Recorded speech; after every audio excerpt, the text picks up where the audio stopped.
A blind knight that uses echolocation, viewing the dark, treacherous world through sound.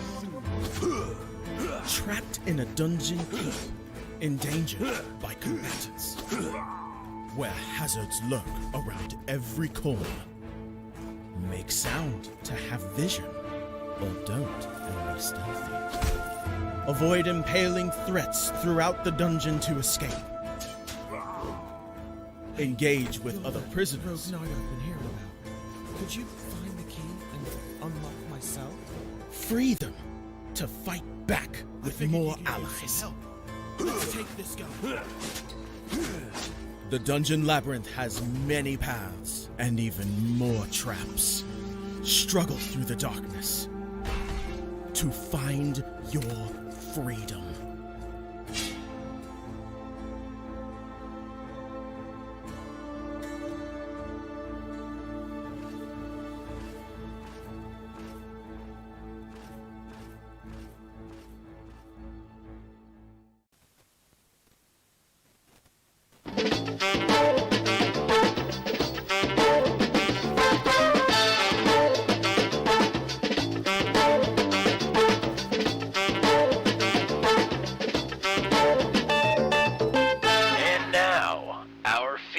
Presentation.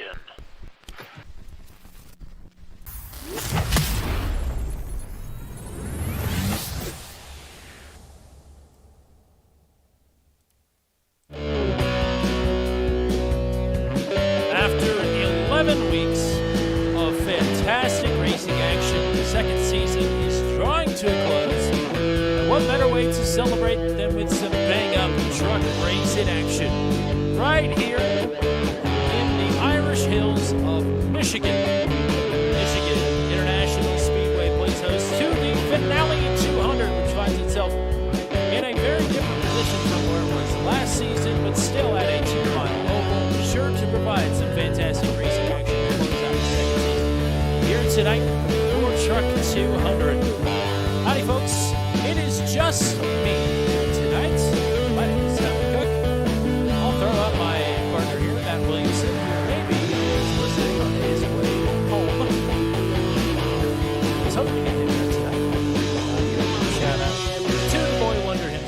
Regardless, we are in the closing seconds of qualifying here. 22 trucks are ready to take to Michigan here tonight.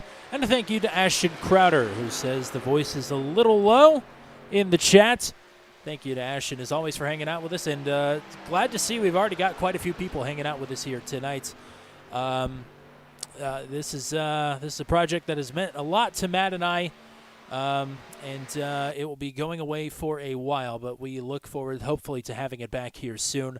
But we are sending it out in style with 100 laps, 200 miles around Michigan Speedway, and I do believe grabbing his pole for the very first time in his career, the one and only Mr. Echo Blade himself, Dakota DeMay, is going to lead the field to the green flag.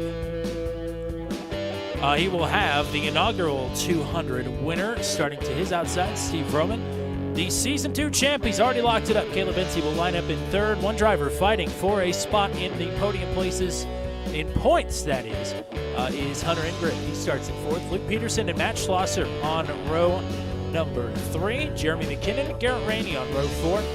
Zachary Flaum starts in ninth. Mike Berry is back in the field. He will start in the 10th position. Starting in 11th and 12th, Gavin Sanders pretty well has second in the points locked up here tonight, but he wants to go for another win. Dan Miglin looking for that first win on the back of some strong performances. He starts in the 12th position. Paul Ellison will roll off in 13th, Cody Claiborne in 14th, Jeff Smith and Kyle Zittel on row number 8. Noah Blackwell back in the field. He starts in 17th. Jay Salmon, J.J. Wang, Dave Payton through the 20th starting position. 21st spot for David Guimond. 22nd for Jeff Oakes, and 23 trucks actually here as Daryl Klotz will round out tonight's field.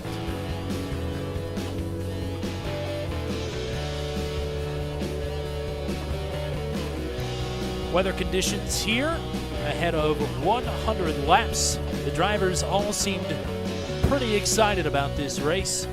tire wear, they said, maybe a little bit more than usual, going to play a factor here at Michigan. It always creeps up on you. These drivers will be full throttle for the opening stint of this race. It always adds an extra level of excitement. But these drivers say, don't push too hard on the front end of this run. You'll be paying for it when it comes time for pit stops.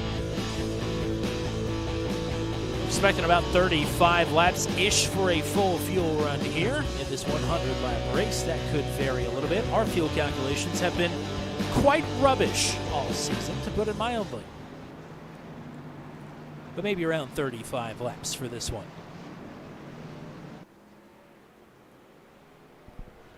Watching Dakota DeMade, and we had mentioned that Caleb Benzie, of course, has the championship locked up. Gavin Sanders all but has second locked up, I do believe, anyway. Hunter Engrave is in third in the points. Dakota DeMade now sits in fourth. And actually, it's J.J. Wang in fourth, Dakota DeMade in fifth. Holy cow. So DeMade has a potential, an outside chance to get up to third, but a realistic chance to get to fourth, especially with him starting up front here and J.J. Wang back in 18th.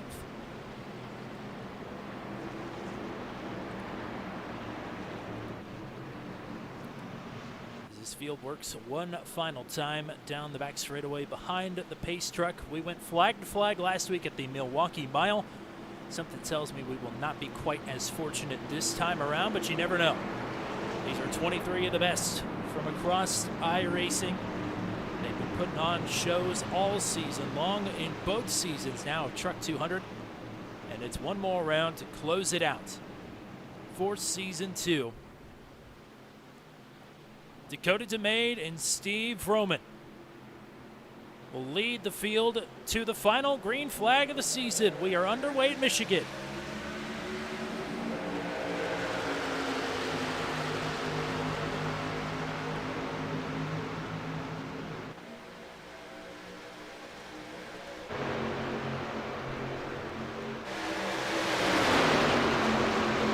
Look at these guys fan out 2 and 3 wide all the way through the pack.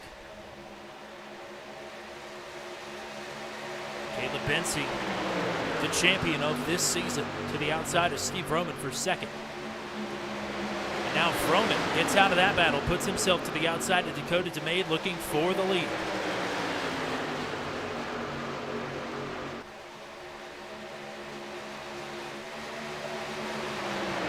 Look at this melee.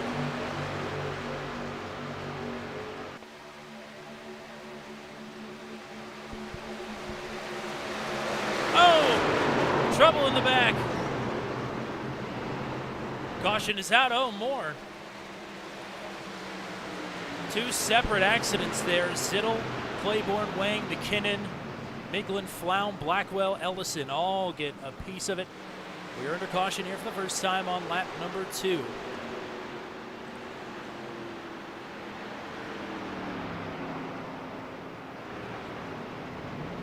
We will go ahead and try and find this on our handy-dandy replay racker.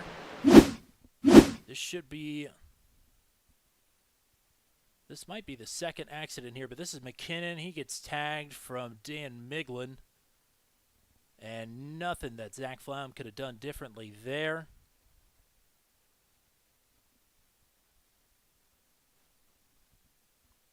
So early damage here for McKinnon.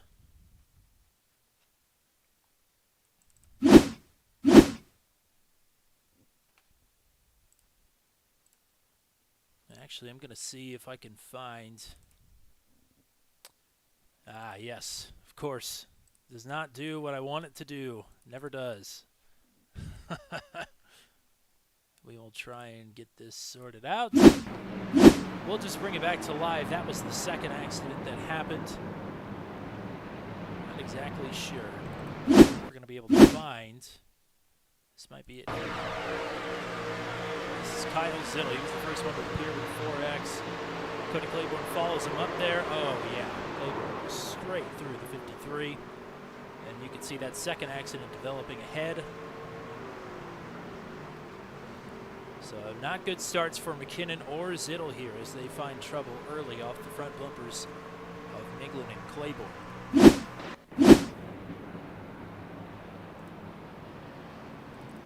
But in that melee, pole sitter Dakota DeMaine fell back to third just as the caution was coming out. It's Steve Vroman who finds himself at the head of the table here.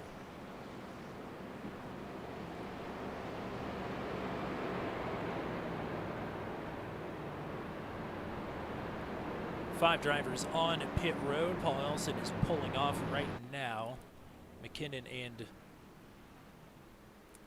Flaum, Wang, and Zittel all on pit road, assuming they are getting damage done, or damage repaired rather, especially Kyle Zittel, who I believe has fallen a lap down here. Flaum, McKinnon, and Wang still on the lead lap.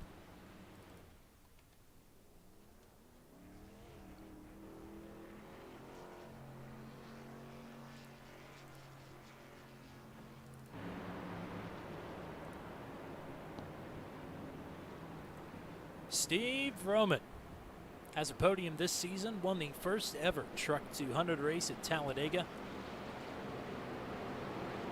Was excited to see him get back on the podium in Truck 200 and very excited to see him not too terribly long ago get back to victory lane with the Venom Truck Series. A long-awaited return to victory lane there and a much celebrated one. Excited to see Steve. Pace in the field here. Caleb Bensey, series champion. Running in second. Outstanding season. 5 victories, looking for what would be a record-breaking 6th here tonight. Finished on the podium for, I believe, all but one race this season. An incredible job. Dakota DeMaine and Hunter Engrave 3rd and 4th. They've been consistently top 10 drivers all season here. They both snuck up there for top 5s. Hunter Engrave for a couple of podiums. Luke Peterson and Matt Schlosser here on row number 3. It's an exciting duo. Matt Schlosser, of course, you may have seen him get his first streamed Truck Series victory, I do believe, on Tuesday night at the Watkins Glen Boot. Ran up in the top 3 that entire race. Misfortunes befalling the top 2, but still was in the position to capitalize. So very nice job. Garrett Rainey and Dan Miglin, both drivers who picked up podiums here this season. And Gavin Sanders on the inside of row number 5. He might be one to watch out for late here if he can avoid some of the chaos.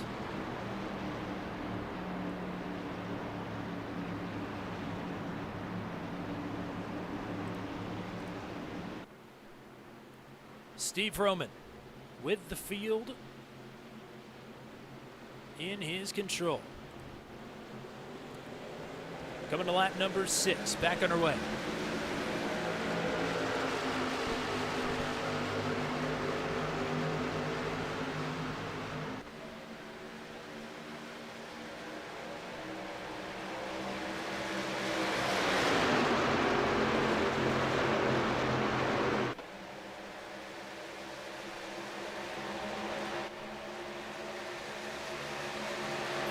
Bensey to his inside. Hunter Engrave to try and help. Up top, it's not going to make a difference. It's Caleb Bensey to the lead.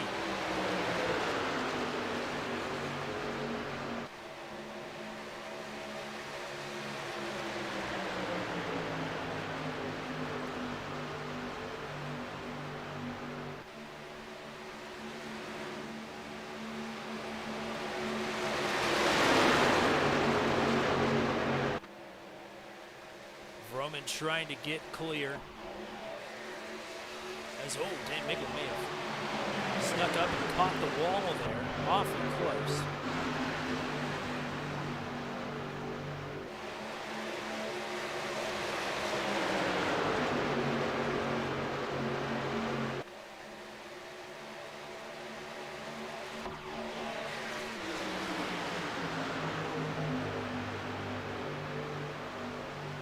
Cody Claiborne back in the 11th just put up the purple lap of the session.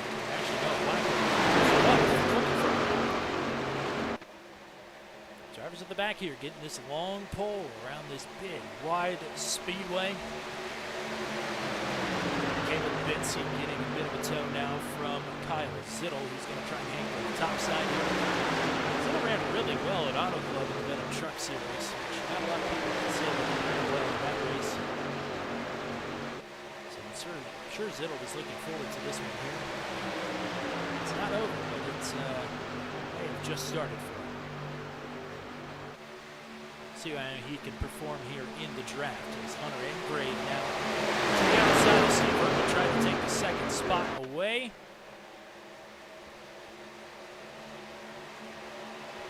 Engrave now with the season champion and the race leader right on his front bumper. Oh boy, 3 wide move here. Miglin to the inside of Roman into Maiden. Plenty of room to work with. 3 wide is not too much of an issue, at least in this part of the run.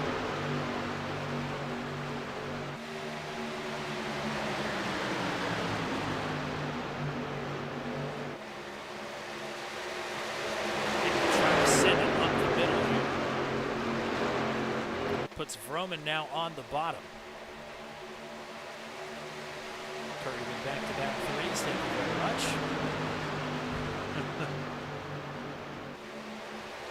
Miglin continuing to work here. Underneath of Engrave now for second. 3 wide for fourth. That breaks up a little bit. DeMaine hangs on to the fourth spot. Vroman and Schlosser are now going at it. Vroman tries to get underneath DeMaine. Schlosser is there, but rolls out of it a little bit. Gives Steve a position on the bottom.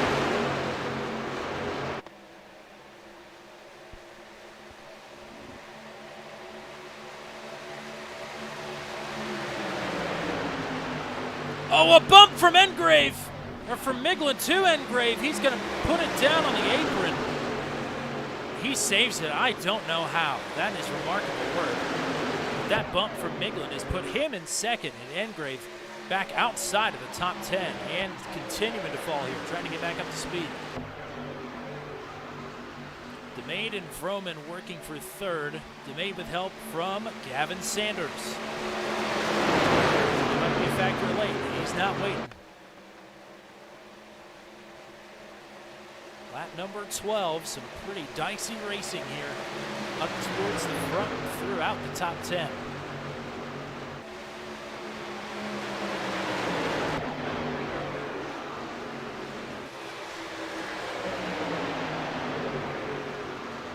Engrave settles in the 13th position after that bump. Garrett Ramey's lost 3 positions on this lap. Caleb Ency now looking a bit like his defense at Talladega a couple of weeks ago. Off 3 wide traffic behind him. This is Miglin on the top side, where he found a home at Bristol. Not a whole lot of similarities, I would say, at least in my opinion, between Michigan and Bristol.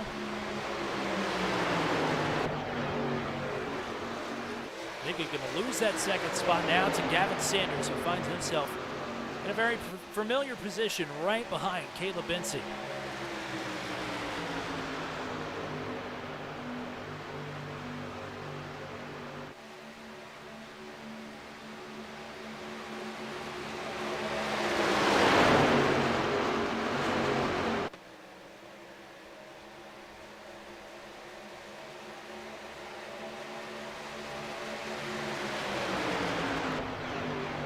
Miglin battling for third. Trying to get back up in to the podium places here, and Will tucks it right behind Gavin Sanders.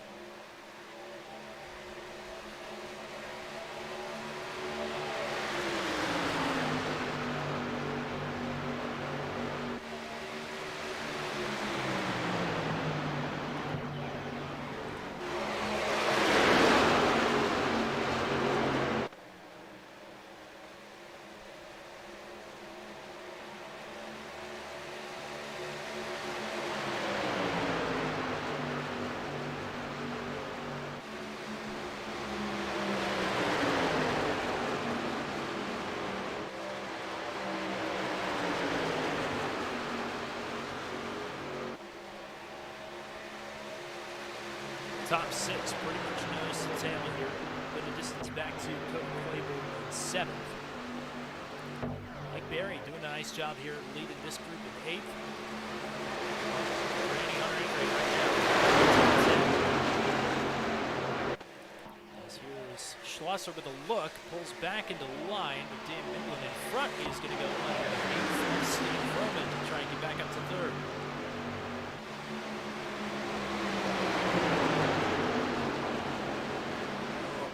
Up the track a bit, makes some contact.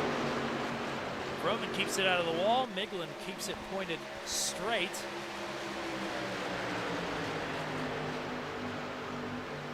Definitely starting to walk it up the track here. It's probably about this point in the run where these guys are going to start to hurt. Tires and shit. Especially Midland. He has not been one to shy away from making moves at any point this season, including this race. Maybe a bit more tire wear than some of the folks around him. Kevin Sanders looks pretty content to ride. This is a strategy that almost worked for Justin Michael with Scott Patton at Auto Club last season. Because Michael was in a position where to win the race to win the championship, it did not go his way. Benzie and Sanders pretty much at first and second locked up in the championship. Not teammates, but friends nonetheless, and fierce competitors at that. We've seen them go rounds this season.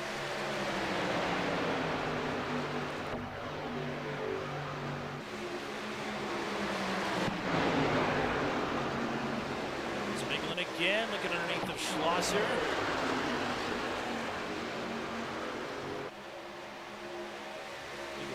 Right on the ragged edge of control here.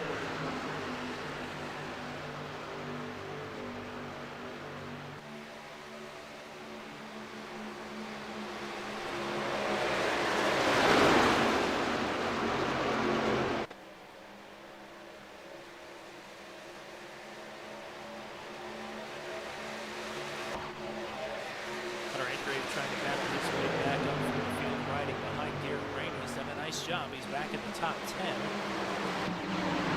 Battle behind them. This is Noah Blackwell making a move to get up to 11th. Hold on to that spot with Peterson and Jeff Smith behind him.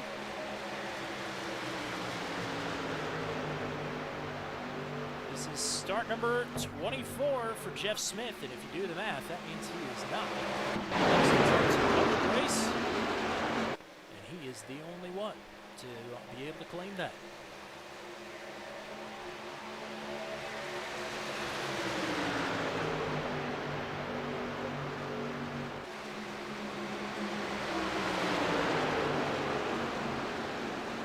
Line is migrating a bit here.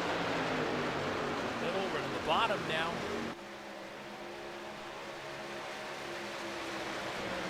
Benzie looks comfortable in front. Since he took the lead on this last restart, yet to really show any vulnerabilities on the track here. So Kevin Sanders does anything, or if that was an intentional blip up the track there.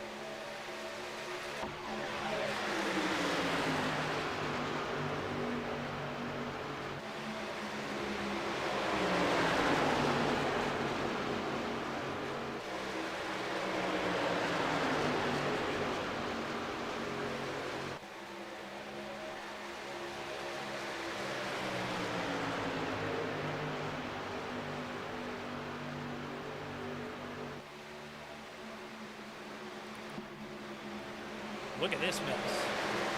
This is Rainey at 8th, and 10th, Peterson and Blackwell, 11th and 12th.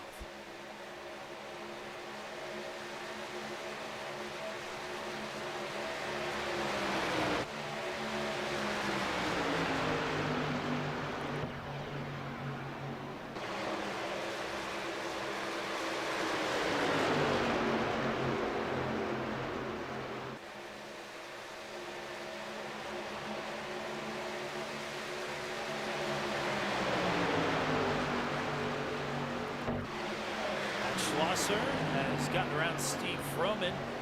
to move up to third. Now Roman fading a bit. This is Miglen for fourth.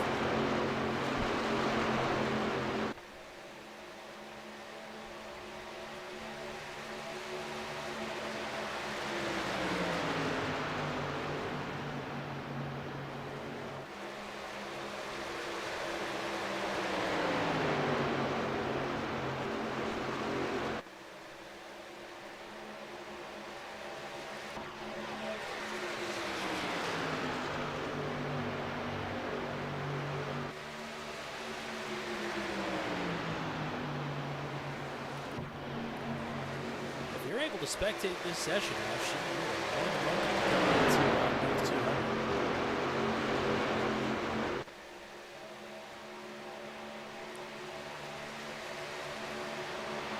Roman hangs on to fourth. Dan Miglen right now in fifth. Dakota Domain challenging for that position.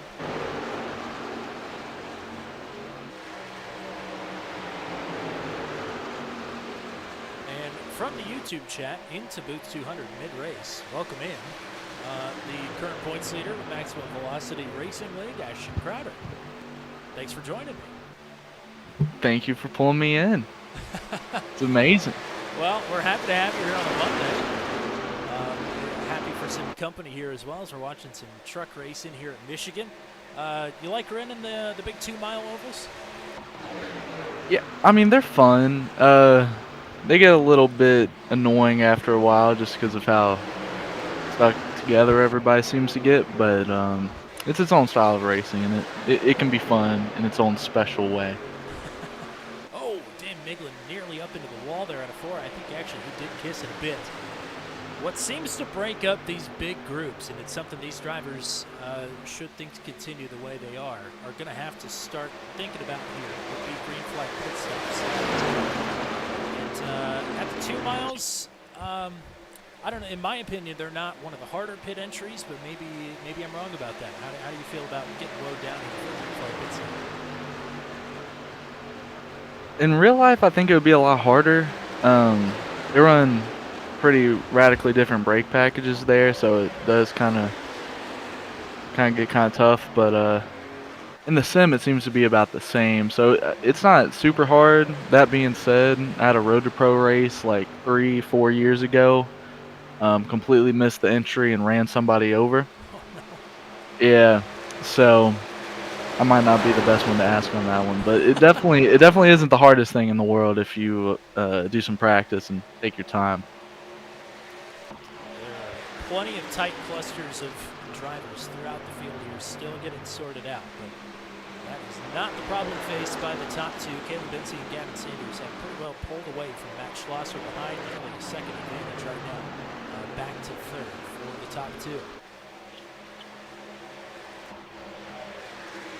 Who's the guy running the wall up there? For the fourth position, that would be Dan Miglen, I do believe. And Schlosser goes up to play a little defense.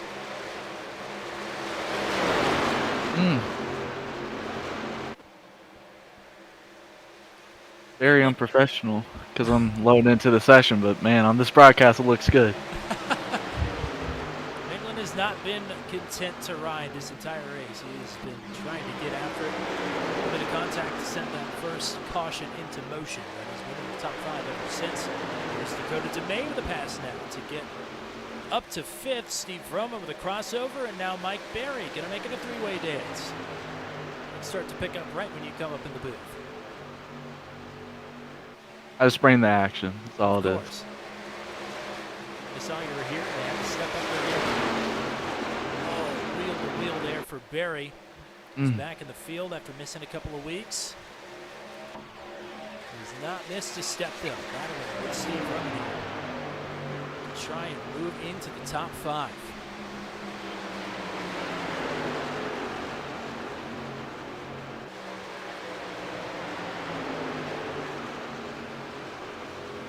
And Dakota almost got on that wall there, finally in the session. Yeah, pole sitter Dakota Domain fades a bit. That's Kyle Zittel going past him, but remember Zittel, after being involved in the first caution, is a lap down. Still able to keep pace though. Unfortunately for Domain, the rest of these drivers are not let down. Engrave and Rainey right here.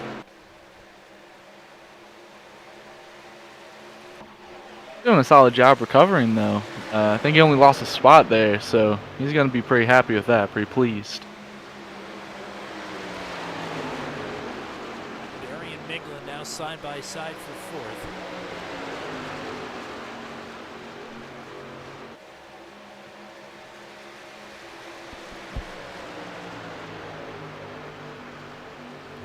With some help from Froman on the bottom. Barry might be able to get this one done here. We'll have to see. Big way up there. That's got to be sketchy at this point in the run. How fast this surface is, there's no way I'd be putting my truck up there. But he's making it work. He's getting some pretty good runs.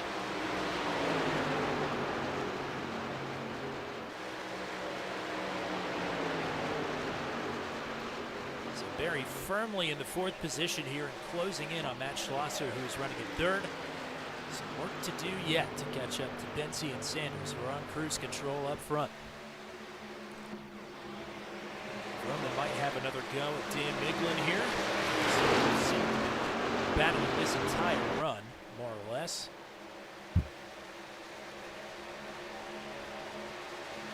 We're going to tuck back in the line for now. Lap 32 coming to 33. But imagine pit stop's not too far away here. What are some of the final things on your checklist here towards the end of a long run before you feel like you need to bring it down pit road? I'm gonna be looking at the lap times I'm running, seeing if falling off super hard still. If they start to even out, pretty much fair game whenever you want to pit. Make sure you got your tires checked, fuel checked. There's not a lot of fall off. You might look at some 2 tires, but make an educated guess. Yeah, about a second and a half fall off. They're taking 4. Barry with the pass to get up to third, puts Matt Schlosser back to fourth. Roman keeps trying to find his way past Dan Miglin. Miglin playing some sporty defense here. But again, right up next to the wall there on corner exit. I like the line double zeros running, kind of straddling that bottom seam there, getting the rotation. Banking kind of falls away on that bottom line, but there's still a little rubber down there. So you can use that to your advantage to kind of tuck up and get beside somebody. Yeah, this is a whole new crop of drivers for you here. We've had some Max V guys roll in and out. Actually, Scott Patton won our Monday race last week. It's a pretty well dominant showing in Milwaukee. Oh, of course. He did some real life racing this week. The New Hampshire road course in the 24 Hours of Lemons. Should I ask how he did in that, or should we wait for him to give his thoughts on Thursday? I saw a couple of videos. The car looked in one piece. Whoa, man, Miglin up into the wall. I think a little bit of aero looseness from Matt Schlosser set that in motion. As a couple of drivers trickling down pit road. Jay Salmon, Dave Payton, Zachary Flown. Flown the highest running of those, I do believe.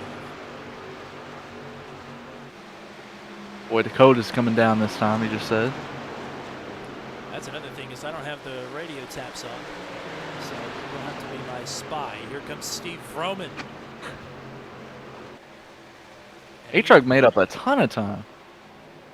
Well, actually, he gave it away on the pit entry, like right at the cone. He slowed way down. Never mind. Vroman, Miglin, Engrave, and Demain all hitting pit road here. All inside the top 10. This stops like this at a track that's this fast. You're just trying to get in and out. Kind of approach it like a Daytona, Talladega. And I guess Atlanta nowadays, where as long as you don't give up 3 seconds, you're going to be in good shape. Boy, when they put that new pit road configuration for Atlanta in, that's going to be interesting, having to enter from turn 3. Here comes Caleb Bensy from the lead. Gives the lead over to Gavin Sanders. He brings a long line of cars with him. Schlosser, Peterson, Rainey, Blackwell, Oaks, Claiborne, McKinnon, Darrell Klotz all on pit road. This is where if you're a guy kind of mired in the back, you might think of 2 tire call, because yeah, you're going to give some up later, but the amount of track position you could gain, really could put you in a good spot here. And strategy they're running, and I'm guessing they're kind of running it out. That what we're looking at. Gavin Sanders pretty aggressive there on pit entry. He pit from the top spot. It's now Paul Ellison with control of the field. Jeff Smith, J.J. Wang. The last three yet to come down pit road. And J.J. Wang is in this time, so it's just Ellison and Smith left to hit for their first pit stop of the day. Hate to call him out for this, but Gavin missed a stall there, so that's going to cost him a second or so. Yeah. That will not be what Caleb Vincent wants to do. These two have been working pretty nicely together up front. Ellison and Smith, the top two, with some faster traffic around them. I'm just happy I was close on pit strategy. Set 35, we had one caution to open this thing up. That's about right. On the money, you asked me. Yeah.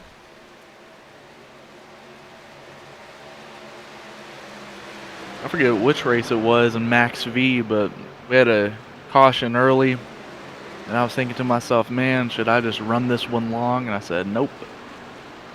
I pitted real early, and it worked out. And I was like, thank goodness. Could have been horrible. Could have been embarrassing. But it was not. Here comes Ellison and Smith.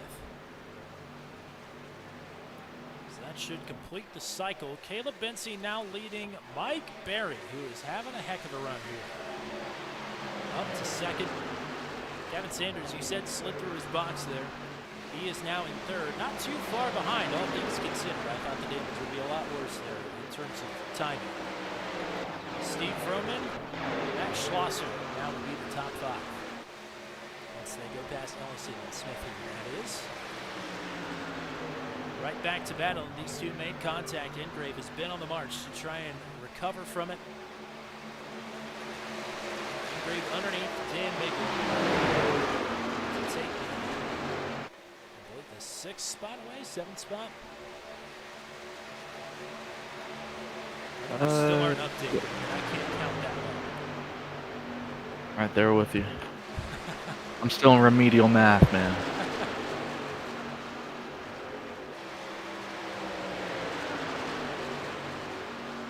Regardless, Engrave gets the pass done, has Matt Schlosser right in front of him. This is Steve Vroman tracking down Gavin Sanders for third. And that pass was for sixth. So I think that was one of my 10 guesses.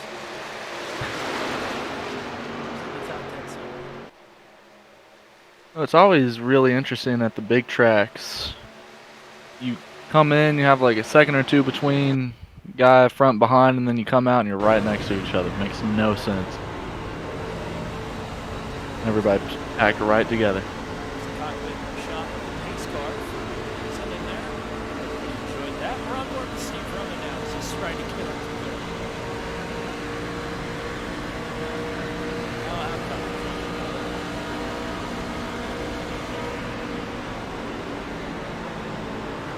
I can give him a little push. He's thinking about it.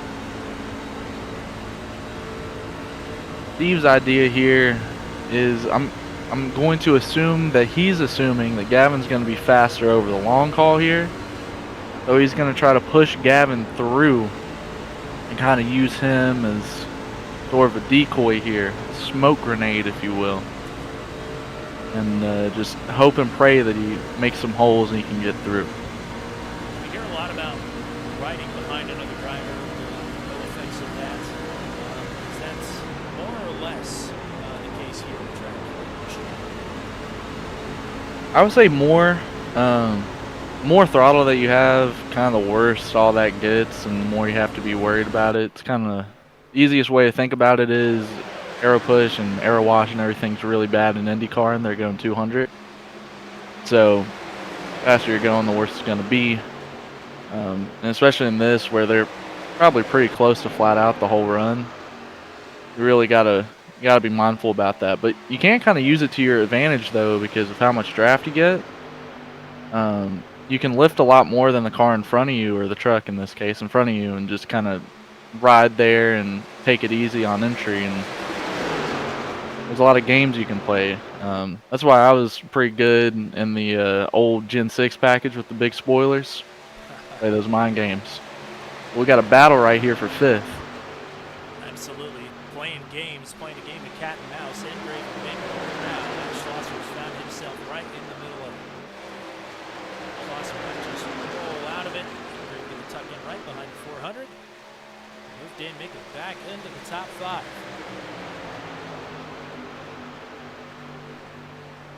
That was a really strong move there from Miglen. He knows how to get big runs. He was able to get him even pretty late into the first fuel stint here. He almost made a big move on the outside there, going into 1. He just kind of got checked up, which kind of ruined it for him. He's showing he's got potential to make moves and make runs. Steve Roman is moved up in front of the 8, and Grave puts him in the sandwich. Charles Roman on himself at the bottom. It's Caleb Bensi and Mike Barry, and maybe a Scotia contact there between Miglen and Roman. Miglen now on the top side. This is the battle for 4th. We are 3 wide down the backstretch.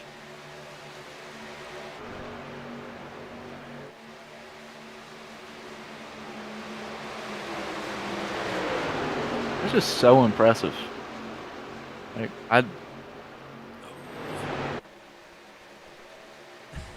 I can't. Yeah, I can't. I can't believe that. I can't believe he's able to do that. That's so cool. So Miglen doing a nice job. He nearly got it done at Bristol, railing the top side that entire race long. Very impressive run. And another one here. Still, I think the top 7 trucks all nose to tail here pretty much, or at least 4th on back. What's really crazy about Miglen running the top here is he's making time doing it. I don't think I've seen that in recent times here at all. Like maybe the 2nd lane you can kind of, or well, I guess the 3rd seam. 3rd lane technically, you can kind of do something, but he's running way above that. I mean, he's making up like ridiculous amounts of time down the back straightaway. Not so much front straightaway because it's curved and all that, but back straightaway, he's getting some massive runs. Got Asher Crowder out here with his notebook. Mm-hmm. Tucking some things away. Michigan not on the schedule, unfortunately, for maximum velocity.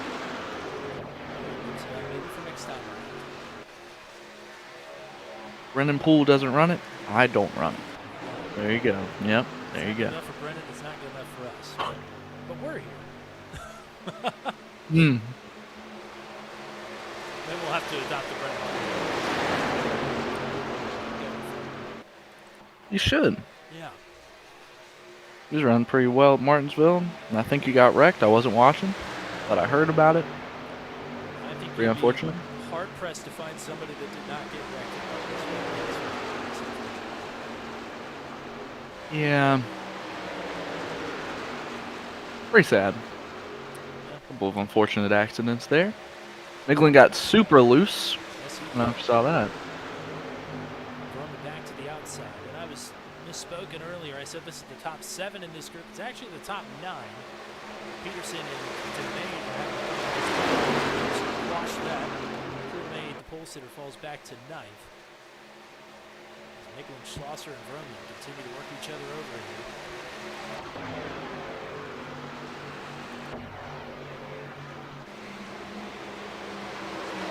Halfway bonus points paid out at the line. Of course, the championship is all done and dusted for a few of these drivers. Looking to try and get in the money. Crucial points up for grabs here. More crucially for Dakota DeMay, he gets 2 points there. JJ Wang back in the 15th position. Not get any. Counts. Bit of shade through 1 and 2 this time around. Actually, the entire track seems to have fallen under a bit of cloud cover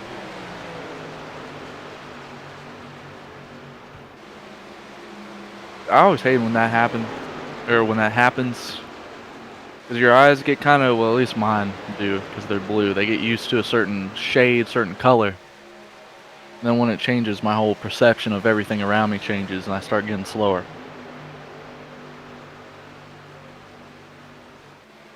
Well, in fact, you won't get anywhere else.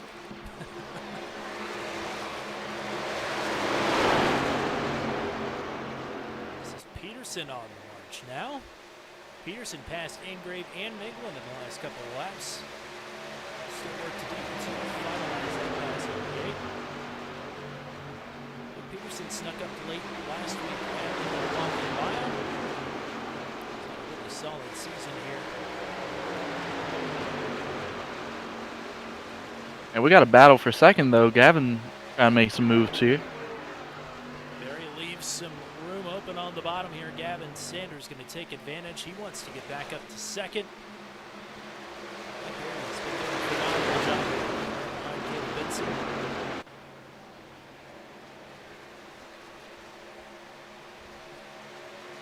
It's always so rough, though, when you're in third place and got the leader right there in front of you. You got second right there, you got to get around.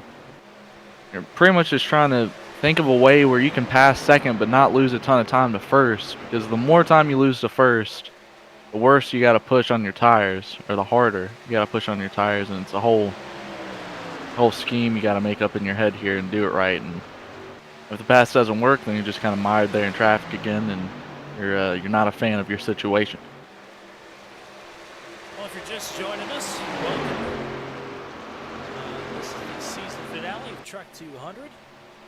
Oh, and Mike Barry gets the hook from second from Gavin Sanders. They get it straightened out, but oh man, Barry and Sanders plummeting through the field here.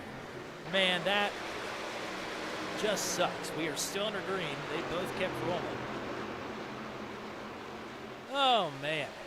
Well, we are going to go back and try and find that on the replay here right quick. If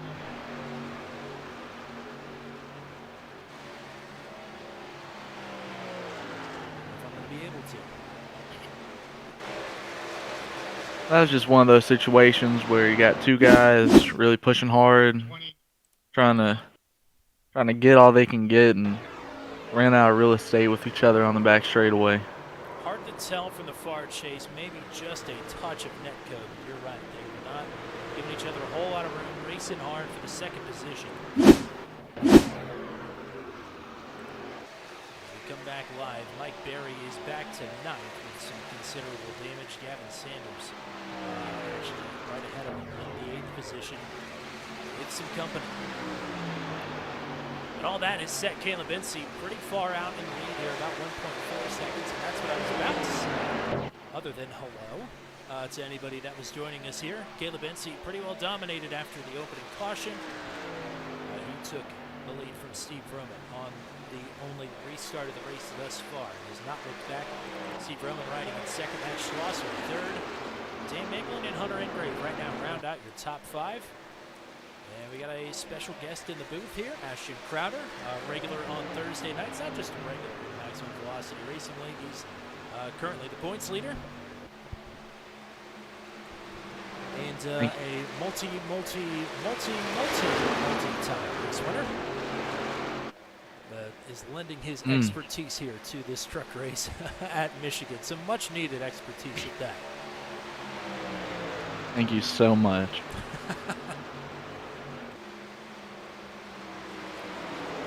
I was trying to think of something I could say that was like smart alecky, you know? Oh, yeah. You're like, oh, you left a couple multis out or something like that. Yeah, I was going to count to 10, but I lost count. Might not have that many fingers. Some people don't. That's true. Anyway. Yep. Anyways. Past halfway here, lap 58. Betsy, despite being all by himself out front, continues to extend that advantage. Steve Roman with his hands full here. This is Matt Schlosser right behind. Schlosser looking for what I believe would be his second podium in Truck 200 this season. Likewise for Steve Vroman.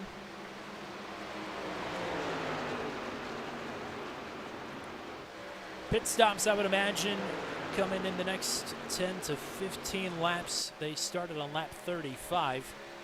But when you get to the final run of the race, assuming there's no cautions, I'm sure the numbers are going to vary a little bit.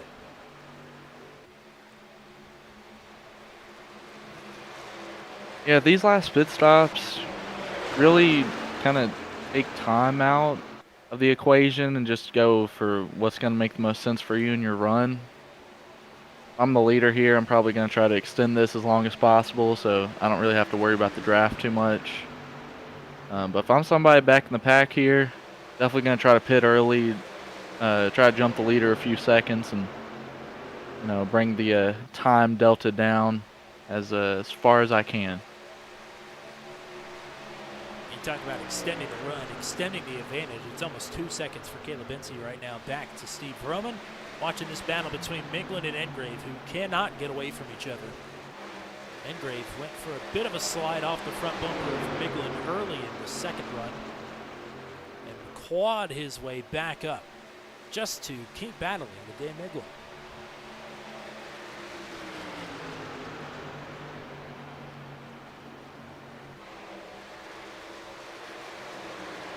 Is that a SpongeBob truck that I'm seeing? It sure is. Awesome. And my girlfriend, I don't think she's ever seen SpongeBob. She's scared of cartoons. True story. Interesting. Yeah. Oh, Miglin tags the wall there.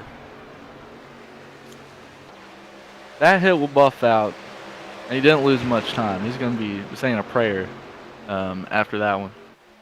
That could have easily ended his night. I would imagine if you pick up some sort of like toe link damage there or something where you get basically a floppy wheel, that definitely would have sucked. But it seems like the cosmetic damage in this new damage model is way more tanky than it used to be. Yeah, it's a lot more on the real side, without trash talking anything in the past. I'm sure you've experienced it. You used to kind of touch a wall and then your day was done. And that's not really how it is in real life. Those guys can kind of bang up some stuff a little bit, create some smoke, a little friction. Nothing really happens until we create a really high energy impact. Yeah, that one in real life probably would have ruined something, but then on here, so good for him. He's going to keep railing the top side regardless. He's really not moved away from it this entire race. But I seem to remember right before this damage model got rolled out, anytime you found yourself sort of at an awkward mid-speed angle into the wall, you had a pretty good chance of getting flipped straight up into the air like a catapult. Yeah. Very glad that's gone. Yeah, there's been a few situations with that. Yeah, that was usual. Or the right front fender would get popped up and you'd be like 0.3 a lap slower. Somewhere like this, you'd be like 0.6 of a lap slower, and you're like, why am I even on the racetrack? This is horrible. That's actually one of the reasons why I started running Max Velocity, because it had new damage model either was a thing or just assumed it was going to come out sometime soon. And I was like, that'll make the truck fun. That's why I started running that. So that's pretty cool. I don't have to worry about bumping somebody and then my engine blowing up. You see, just behind this cluster of three right here, Luke Peterson has just moved up into the 5th position, puts Dan Miglin back to 6.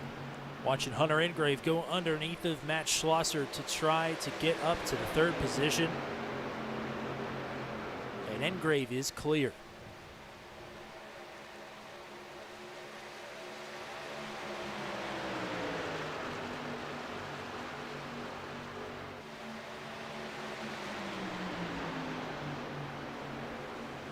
Surprised these guys haven't started to try to come down pit road yet. Yeah, we haven't seen anybody down pit road at this point. Oh, crash on the back. That is the second caution of the race. Miglin, I think, got caught together there with Gavin Sanders. I think David Guimond, who was going a lap down, also got a piece of this one. And that will save the entire field from green flag pit stops as we are under caution for the second time here tonight. We'll get a look at it here on the handy-dandy replay. This is Miglin on the top side, moves down off the wall. Guimond is in the wall. Oh, yeah. Guimond trying to get down off the wall, comes down into Miglin. Sanders just a bystander at that point. Yeah, I'm sure a couple people are going to be upset about that, but you got a truck in the wall. Pretty unpredictable where they're going to go when they pull off because you don't know how much of a bite you're going to get out of the front tires. So I always figure it's probably better to be safe than sorry and give them a lane or two. That did not happen there. Well, And, Miglin has been yeah. on that top side this entire time, so you know he would rather not move off the top, if at all possible. Yeah, and that's rough there too because he's got a truck on the inside, and I mean, obviously you don't want to just take the guy on the inside out, so really had nothing he could do there. So here come pit stops. Caleb Bensi leading the way. We'll see if anybody is going to roll the dice again. This is the season finale of Truck 200. We are going on hiatus after this season. Not sure when we're going to be back. So your name is going to be at the top of the leaderboard here for quite some time if you're able to walk away with the dub. Who is willing to give it a shot here? Still quite a bit of racing left to go as well, so keep that in mind. Race off pit road, Caleb Bensi. So it looks like 4 tires at least for most everybody here. Top 5 does not change a whole lot. Miglin, a part of the caution there, actually comes out in 4th. So he obviously was not too tore up there.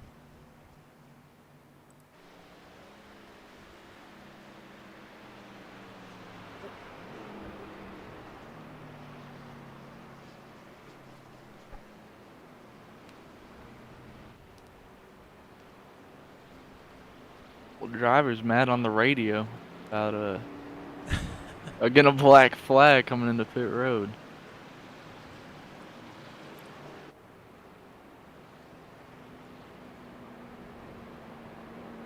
And who were those drivers? Was it Dakota DeMade? Yeah, and then it was David. Guimond? Yeah, Guimond. I don't know any of the names. Just trying here. Give him my best effort. I'm not sure why Dakota would have gotten a black flag there.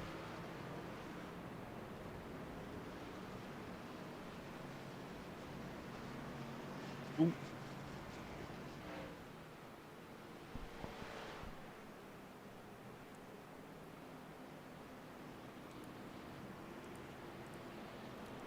Unfortunately, that has taken Dakota out of the top 10 and moved him down to 13th.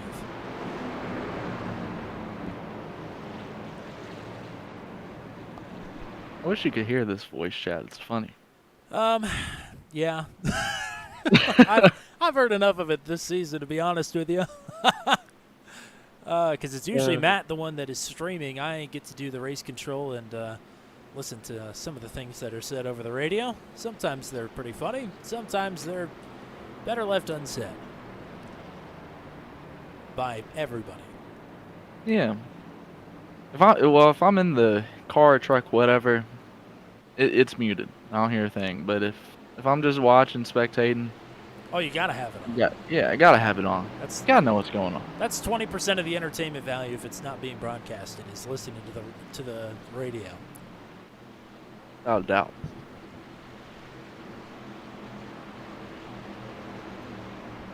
Caleb Bensi and Steve Froman back on the front row. This time it is Bensi in control of the restart. The dominator of this race, the season champion, gets a great launch here.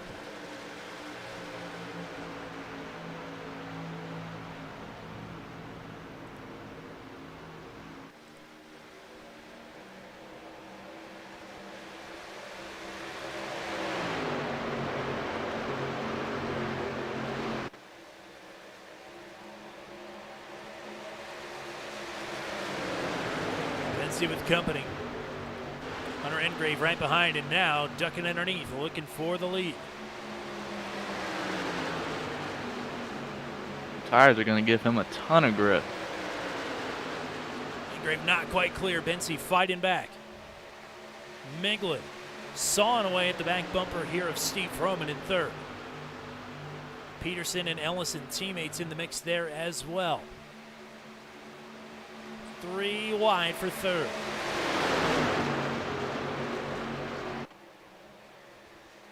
Oh, Ellison loose, saves it.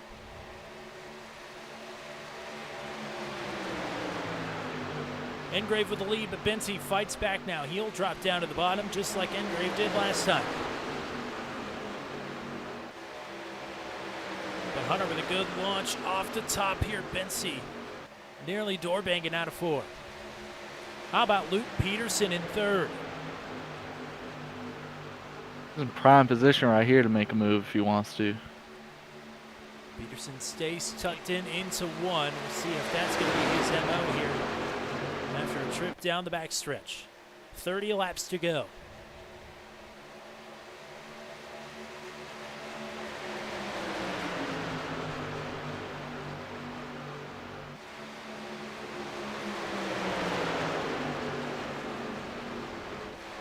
If they can get that top lane kind of put together a little bit and get some momentum here, that's going to be the best chance they're going to have all night to beat Caleb Benzie.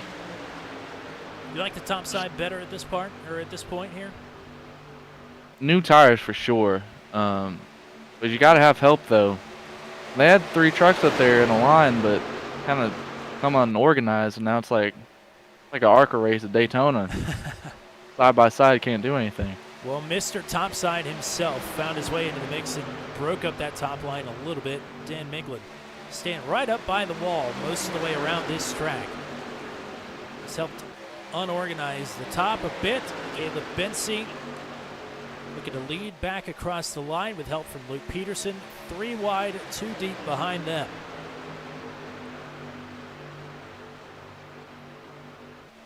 A go Hunter Engrave from Pamela Engrave. Thanks for hanging out with us here tonight. Hunter's race could have been over very early. He has been fighting to get back up to the front of the field.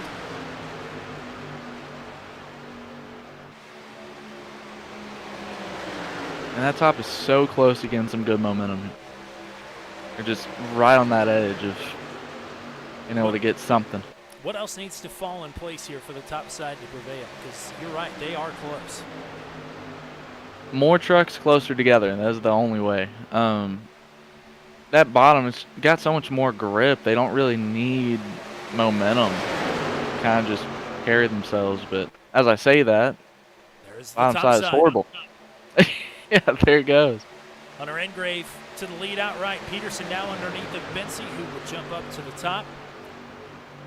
What may help Peterson a bit here is he's got 3 teammates all in line right behind him. And as I say that, Benzie trying to spoil the party and get back down to the bottom. Engrave slips up top. Peterson now fighting for the lead. But here's the numbers game. They're listening. Yeah, Caleb for this run right now. Unless he, oh well, I cursed him. Never mind. Top side wanted to run some different lanes here, and we're jostling up there. There you go. And I wanted to see that block so bad, and it happened. Peterson making another move. Has a nose to the lead. Dan Miglin in the middle of 3 wide. Miglin clearing up to 4th. Peterson to the top spot.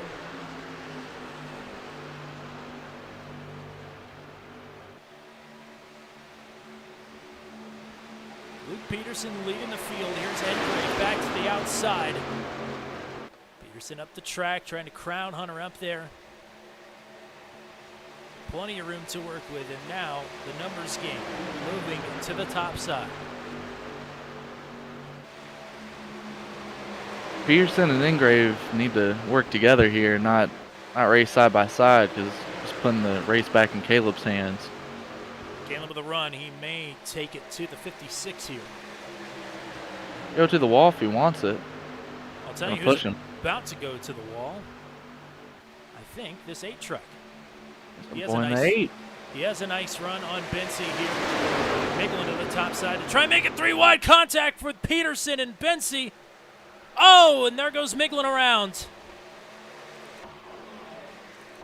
1 truck spin. We're going to stay green.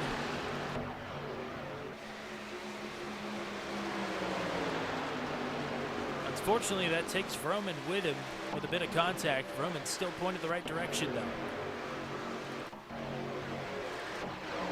And that's going to set up Caleb Bensy perfectly for this run. What a save by Luke Peterson. Fortunately, it sets that chain of events in motion. But Engrave and Bensy up front. Things have settled down, at least for now. As I say that, there's a shot up into the wall. Schlosser. He's going to drop back big time here. From 6th down to 10th.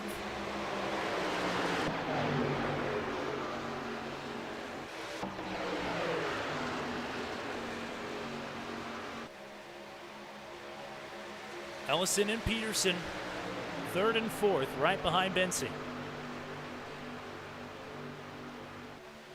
Elo Cheka gave Noah Blackwell a huge run. And Noah Blackwell has been hanging just outside of the top 10 for most of this race. He has made the most of this restart. And is up into the top 5. Only a 3rd career start for Blackwell here in Truck 200. Scratch that, the 4th.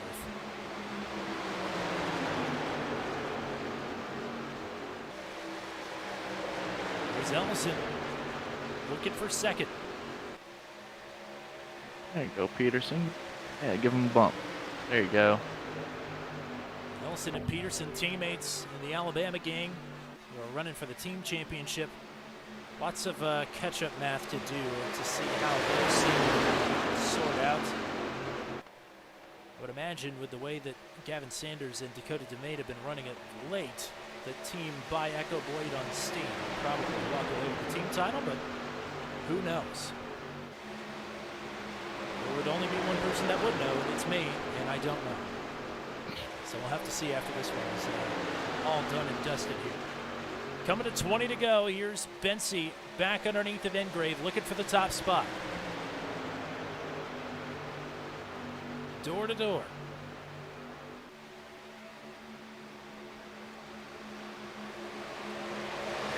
Gonna be clear. Trying to be clear, wants to be clear. Might lose 2 spots here. No? Ellison Are those now. guys, are they teammates? Ellison and Bensy? No. Yeah. That was a bad move. Now Bensy's going to get the lead. That ruined that. Indeed. Going to be well clear of Engrave here. Oh, Barry and Sanders have gotten back together again. Sanders trying to save it and will. Boy, oh boy. Tough night for those two. Back-to-back tough nights for Gavin Sanders.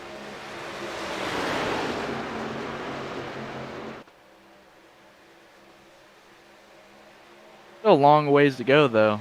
18 laps is not a short amount of time here. Certainly not. Especially at this intensity. It's got to be taxing. This is super speedway level intensity. I'm not just saying it's going to stay that way all the way through the drop of the checkers here, but I mean, it's been go, go, go since the drop of the green again.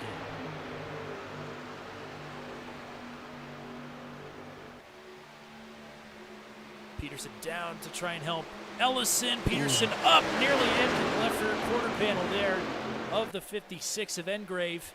That'll allow Ellison to slip up into 2nd. That was terrifying. It was awfully close, wasn't it? If that happened to me, I'd be peeing myself. Oh, yeah, for sure. I'm not sure if this would be happening to me. I don't usually get up this far in the field. Thankfully, I can't say the same. No, I don't think you can. And that's good on my end.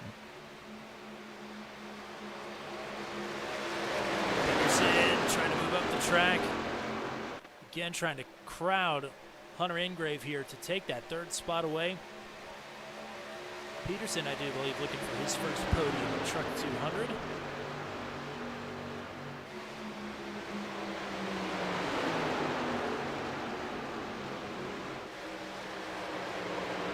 Oh, loose. Hangs onto it, but here is Noah Blackwell to the outside to capitalize.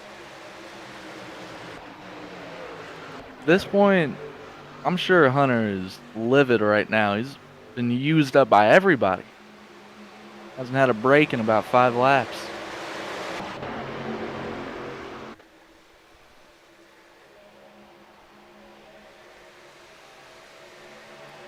This might be his only break here until the end.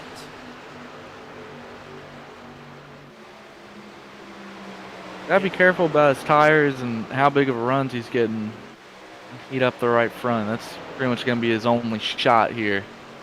He's gonna want to make anything happen. It sounds counterintuitive, but you don't really want to make up time on the leader from now to like 5 to go. You want to just stay steady right where you are. Ingrave still looking for his first points-paying victory in Truck 200, but he did win our only practice race of the season, and he was at Auto Club. It's a 1-to-1 on paper, a little bit different tire life situations and chiropractic appointment situations going on between those two tracks. But Ingrave again showing pace here at the big 2 minors. Luke Peterson has just fallen back to 6. His teammate Garrett Rainey has moved up into the top 5. Great to see Garrett back up towards the front here. Sound like he took a pretty nasty spill pretty recently. Limited his on-track time last week at the Milwaukee Mile before he had to call it quits. But is back out here in full force tonight, doing a fantastic job. Great to see him as always up here in the top 5.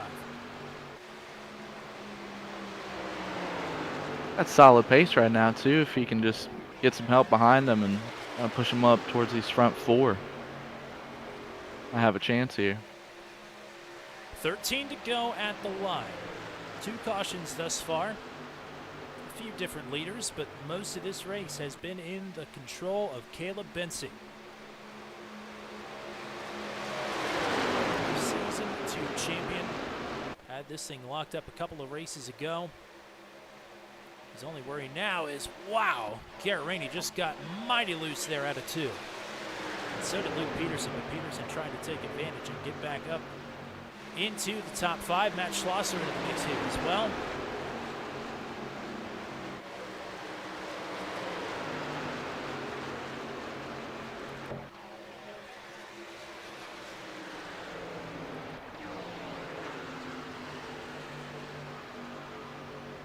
I would imagine the next flag that Caleb Bency wants to see is the white. Still some time to see that. He's doing what he does best, leading this field.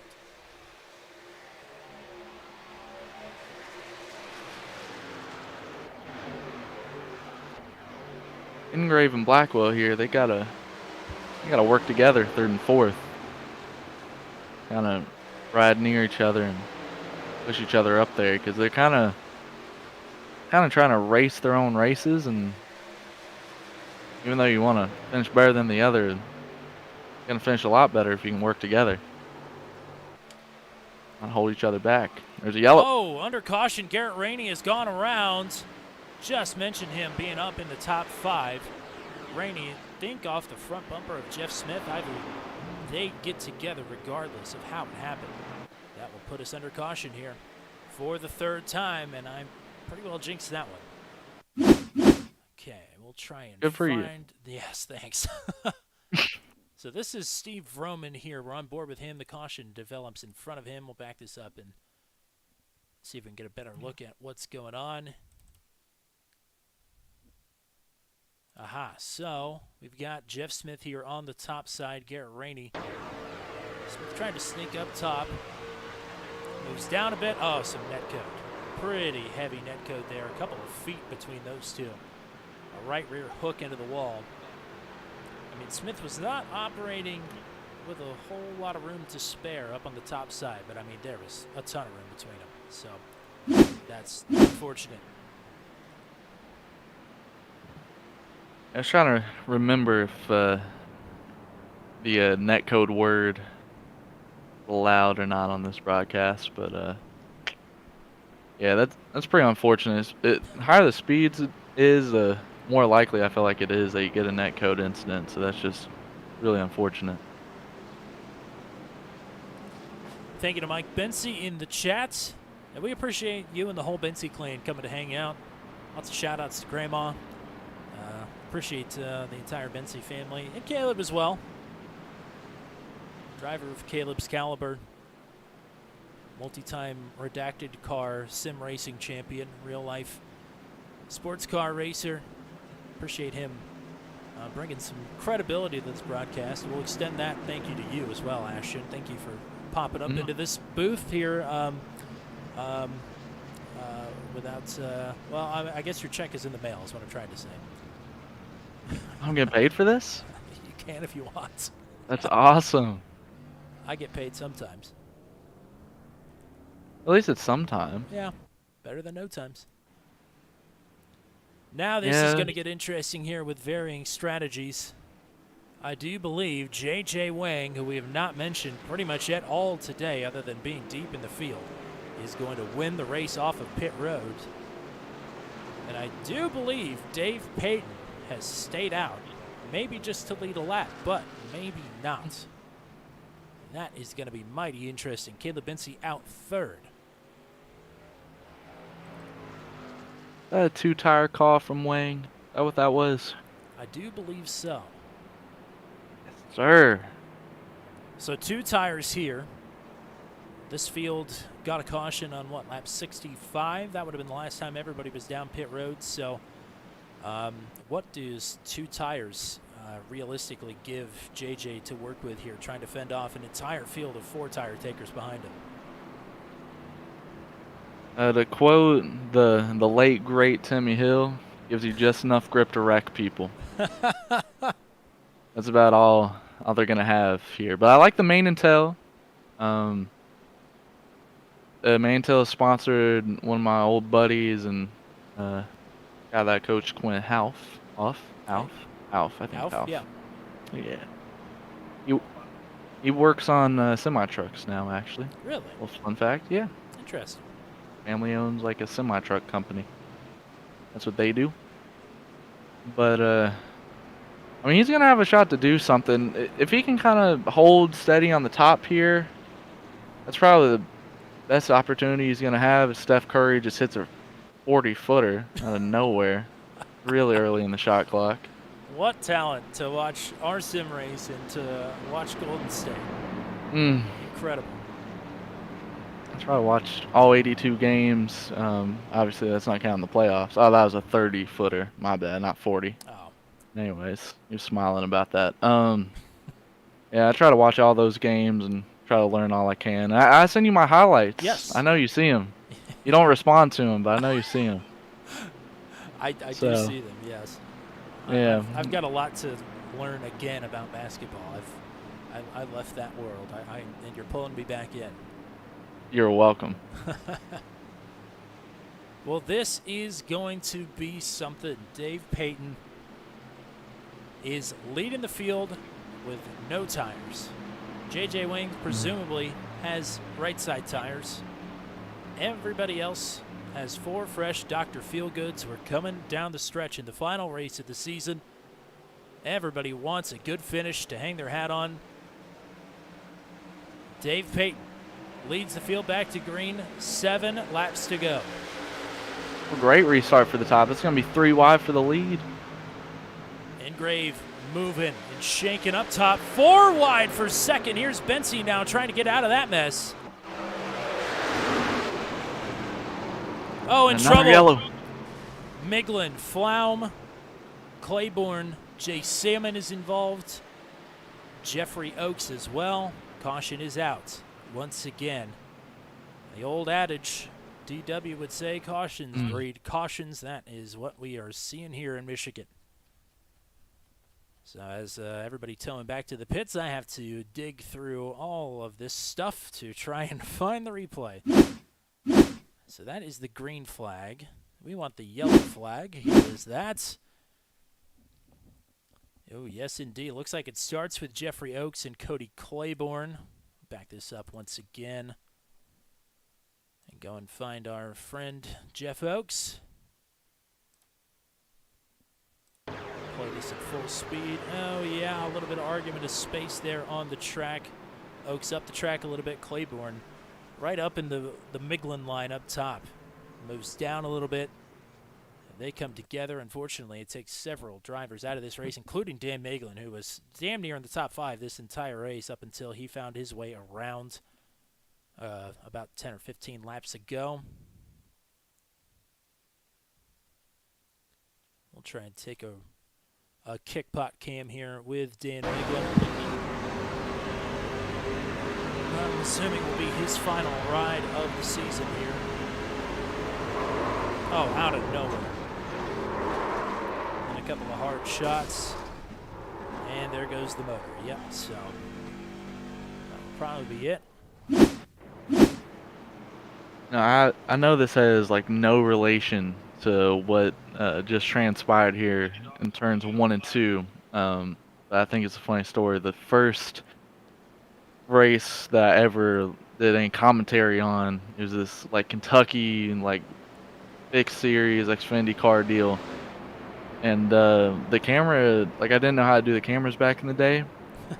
So it was just like this trackside camera. I don't know why I remember this so well, but there's this trackside camera and turn like exit of 2, and this car comes straight for it and like hits the wall as hard as I've ever seen in iRacing.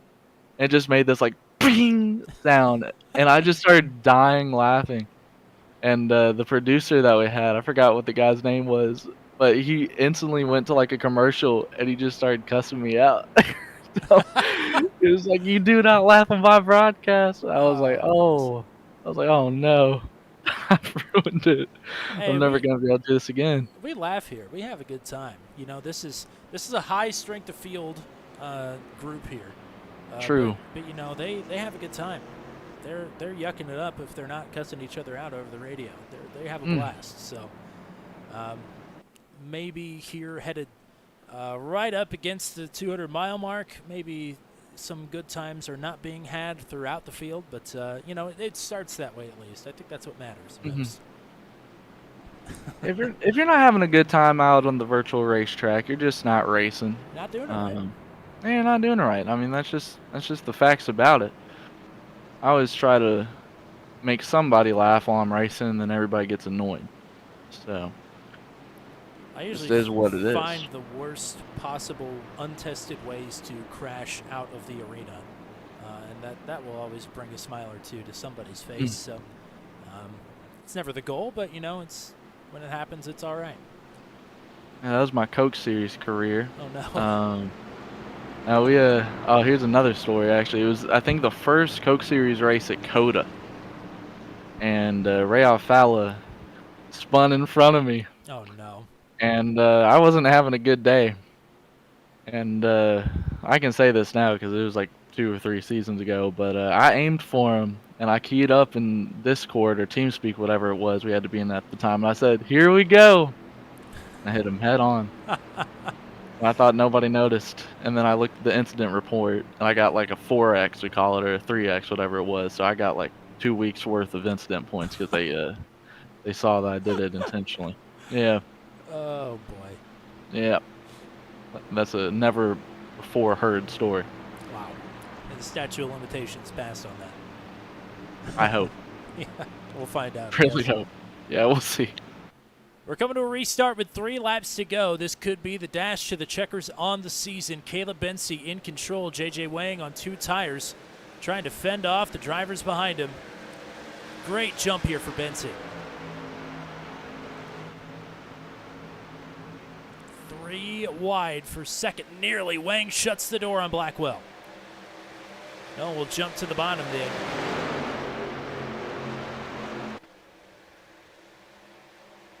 You might get caught this draft here, but they're side by side again. Paul Ellison would love nothing more than to finish this season with his first Truck 200 win. Noah Blackwell, likewise, he goes for it. Moves up the track. Benzie Yeah, up the track tire here on the as well. apron. Yes, he did. He absolutely sent it. Blackwell in second. 2 laps to go. 4 miles. Benzie tagged! Can he save it? He will! Ellison is through! Paul Ellison to the lead!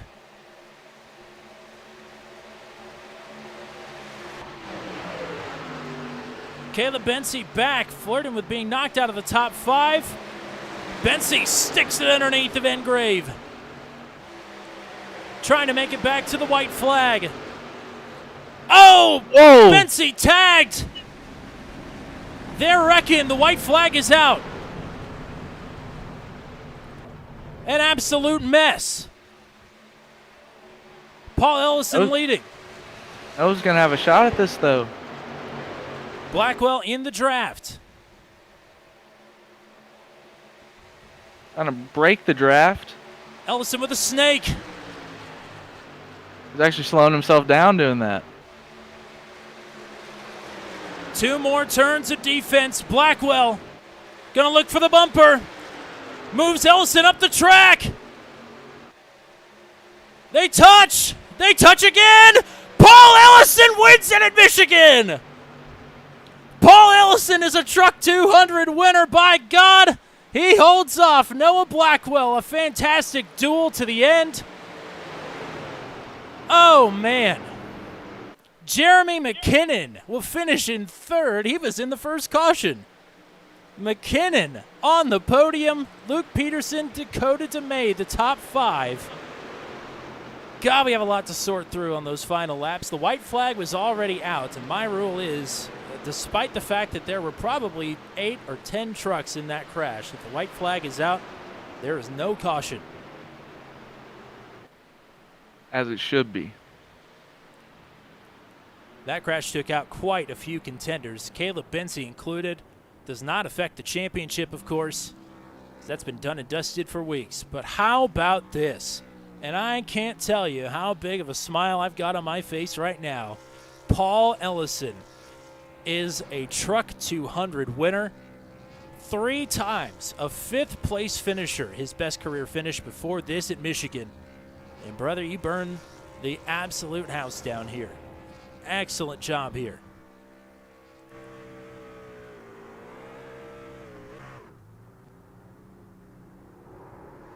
Did a great job not wrecking himself there. That's really the only thing he could have done, because the run that Noah had, he really had nothing to do.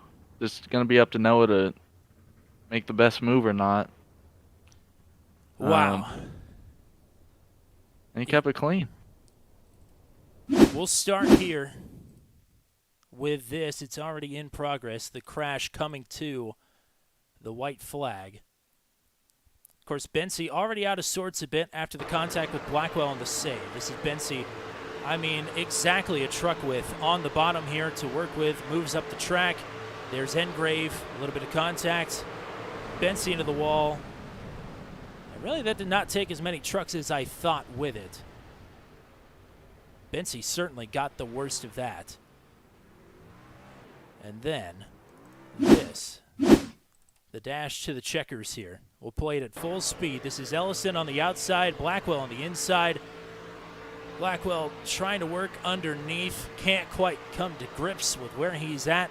And Paul Ellison with some fantastic defense. Pulls off the win for the first time in his Truck 200 career. We will talk to these gentlemen, both Paul Ellison and Noah Blackwell, momentarily, as well as your 3rd place finisher, hopefully, Jeremy McKinnon. As here are the results after the finale 200 at Michigan, one of the best races that we've ever had here in Truck 200. A fantastic bout here tonight.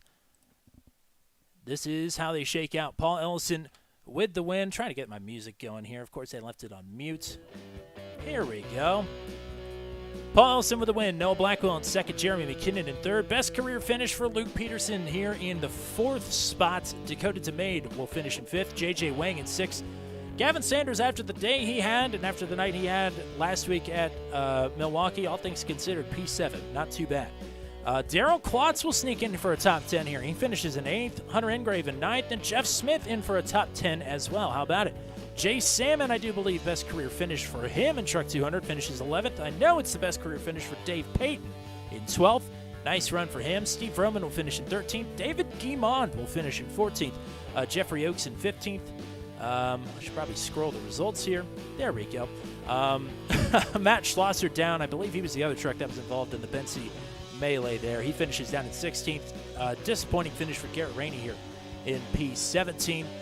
Caleb Benzie likewise in 18th. Kyle Zittel, Cody Claiborne, Zachary Flown, Dan Miglin, and Mike Berry through the 23rd and final finishing position.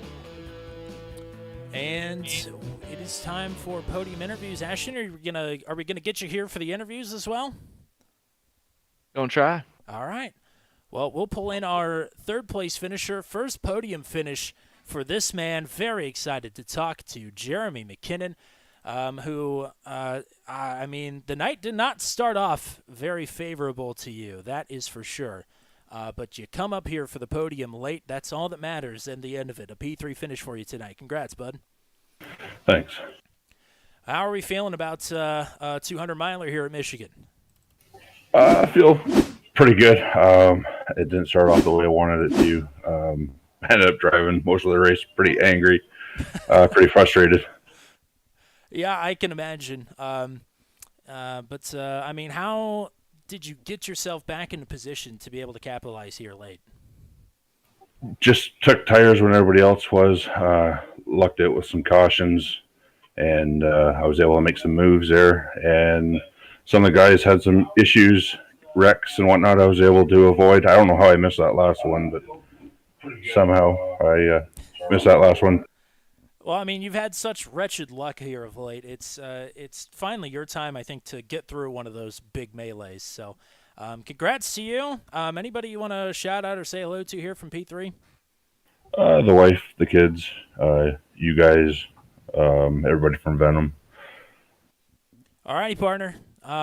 Go celebrate here a well-deserved P3. It's great to get you back up here in the booth finally, but we'll talk to you again here soon. It's fun to be here. Thanks. All right, we will bring in your second place finisher now. Man, nearly stole the show there, Noah Blackwell. A fantastic duel down to the line there. Great job here tonight. Congrats on the P2. Oh, thank you. Oh, my heart is still pounding. That was so close. I almost had him. Yeah, it was great. Well, I saw you making moves there just outside of the top 10 right before the green flag pit cycle. Then all of a sudden we looked up after, I think, the second restart of the race, and Ashton pointed out, oh, Noah Blackwell's up here in the top 5. How did we string that together? How did you get yourself up towards the front of the field here? Honestly, I have no clue. I slid through the box first green flag run, and I was all the way back in 17th, and then I worked my way up. That caution helped a lot. So, yeah, we got up there and had a really close finish. Ashton, you got anything for Noah here?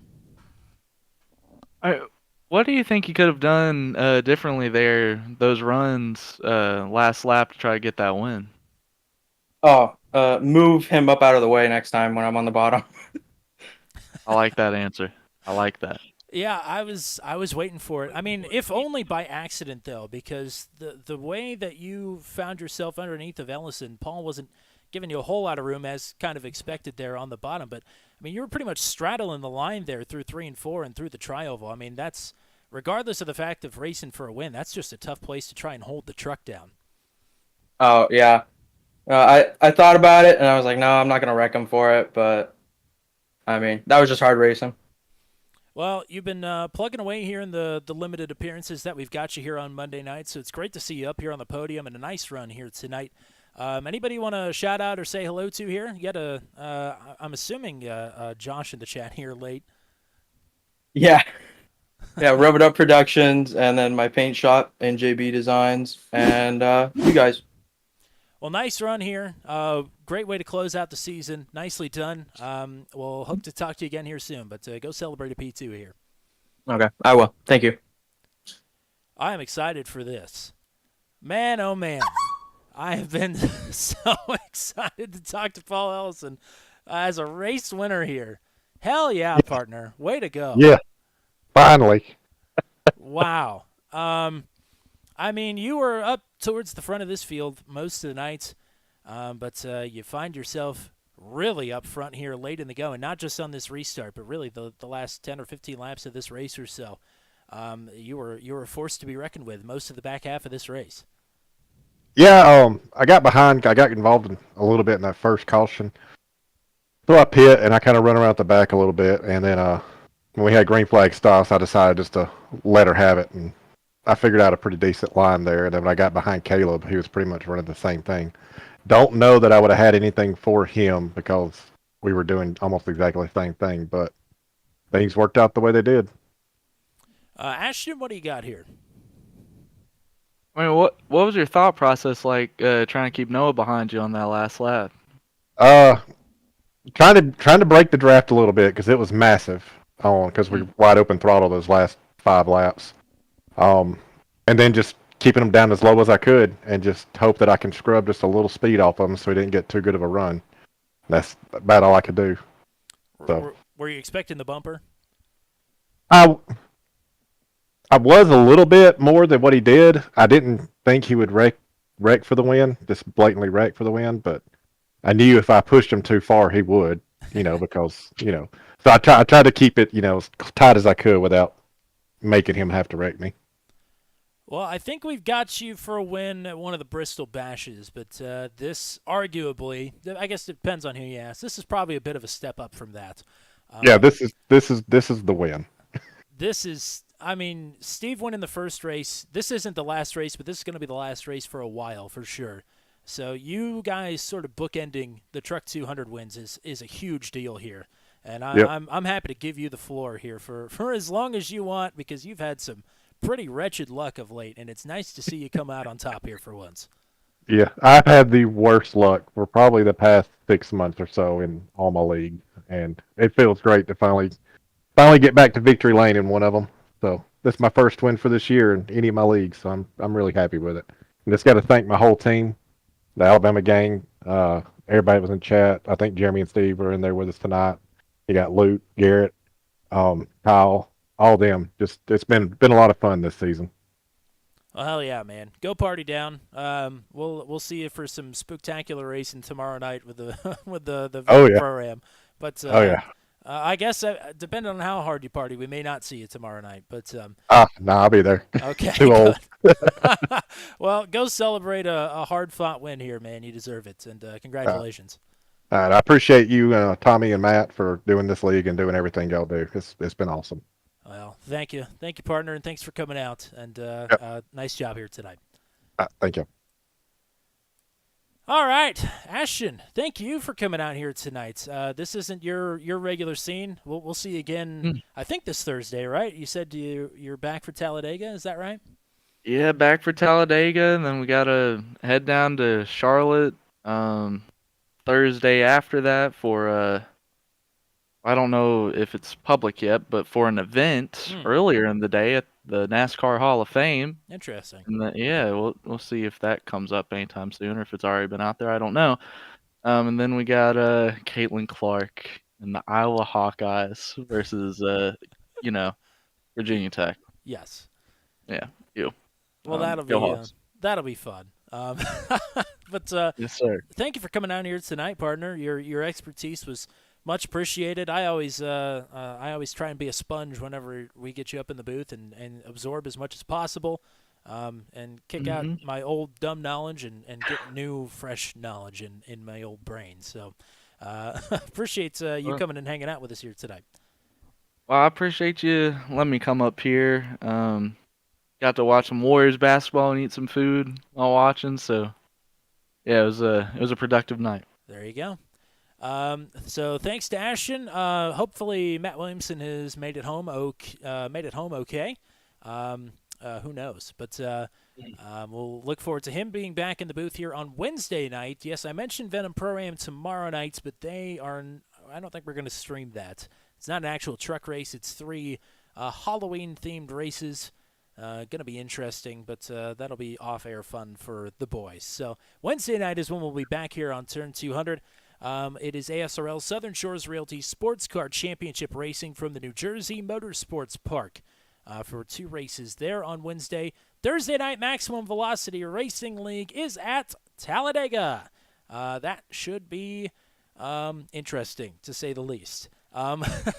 And then Sunday afternoon, gosh, I don't remember where we are at for the Porsche Mission R Challenge. Man, this is the first time I've forgot a race. We are at VIR, Virginia International, first channel appearance of VIR here on Turn 200. That'll be exciting. And we mentioned it already. This is it for Monday nights, at least for the trucks. We will be back here on Monday nights with something very, very soon. I don't know if it's been announced yet, so I'll hold off. But we'll be back here on Monday nights soon. Truck 200 will be back at an undetermined date with an undetermined schedule and reorganization. But rest assured, Truck 200 will be back in a big way sometime in 2024. But that's it for us here tonight from Michigan International Speedway. Until we meet again, for the GOAT, Matt Williamson, for the other GOAT, Ashton Crowder, I am Tommy Cook. Until we meet again, we say so long and congratulations for a long-awaited victory for Paul Ellison in Truck 200. Have a good night, everybody.